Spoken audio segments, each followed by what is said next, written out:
দীর্ঘদিন ধরেই দিনমজুর, শ্রমিক বা নির্মাণ সাইটে যারা কাজ করেন তারা সরকারি সুবিধা বলতে কিছু পেতেন না। অথচ সরকার এবার সেই সমস্ত মানুষগুলোর জন্য বিরাট প্রকল্প ই শ্রম চালু করেছে। সরকারের ই শ্রম কার্ডের মাধ্যমে এবার 3,000 টাকা পর্যন্ত প্রতি মাসিক অর্থ সাহায্য পাওয়া যাচ্ছে। হ্যাঁ, একদম ঠিকই পড়েছে। দেশের কোটি কোটি শ্রমিক এই অর্থ সাহায্য পাচ্ছে। তবে কীভাবে এই কার্ড পাবেন এবং কাদের জন্য এই সুবিধা, সবটা রইল আজকের প্রতিবেদনে।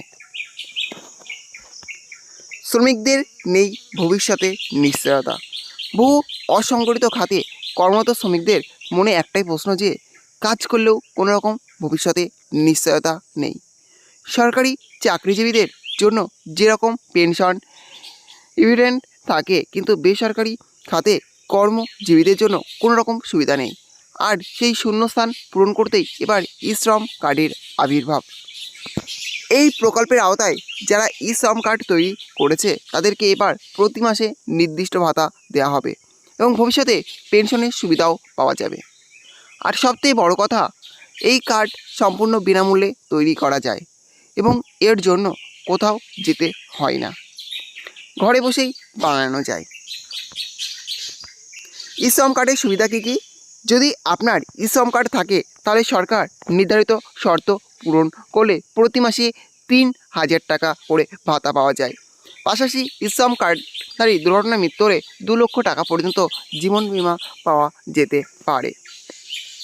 শুধু তাই নয়, প্রত্যেক মাসে নির্দিষ্ট অঙ্কের টাকা জমা রাখলে 60 বছর বয়সের পর 3,000 টাকা পর্যন্ত পেনশন পাওয়া যাবে। এমনকি PMSYM, PMAY, PM কিষাণের মতো অন্যান্য প্রকল্পের সাথে যুক্ত হতে পারা যায় এই কার্ডের মাধ্যমে। কিভাবে এই কার্ডের জন্য আবেদন করবেন? ই শ্রম কার্ডে আবেদন করার জন্য নিম্নলিখিত ধাপগুলো অনুসরণ করুন। প্রথমে e-shram.gov.in অফিসিয়াল ওয়েবসাইটে যান। এরপর আধার কার্ডের সঙ্গে সংযুক্ত মোবাইল নম্বরটি লিখুন এবং ওটিপি দিয়ে যাচাই করে নিন। এরপর নাম, জন্ম তারিখ, ঠিকানা, পেশা, ব্যাংক অ্যাকাউন্টের তথ্য সঠিকভাবে ইনপুট করুন। এরপর সফলভাবে ফর্ম পূরণ করা হয়ে গেলে ই শ্রম কার্ড পেয়ে যাবেন, যেটি PDF আকারে ডাউনলোড হয়ে যাবে। কারা এই প্রকল্পের সুবিধা হবে?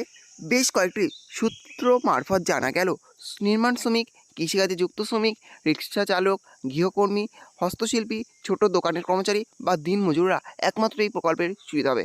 এমনকি 16 থেকে 19 বছর বয়সী কর্মরত যে কোনো ব্যক্তি এই প্রকল্পের সুবিধা হবে। তবে জানিয়ে রাখি, ই শ্রম কার্ডে দেওয়া ব্যাংক অ্যাকাউন্টে সরাসরি এই প্রকল্পে টাকা দেওয়া হয়। তাই আবেদন করার সময় অবশ্যই ব্যাংক অ্যাকাউন্ট এবং আধার কার্ডের তথ্য সঠিকভাবে দেওয়া জরুরি। তাহলে বুঝতে পারলেন, আপনি যদি ই শ্রম কার্ডের জন্য আবেদন করেন তাহলে আপনি 3,000 টাকা করে মাসিক পেনশন পাবেন।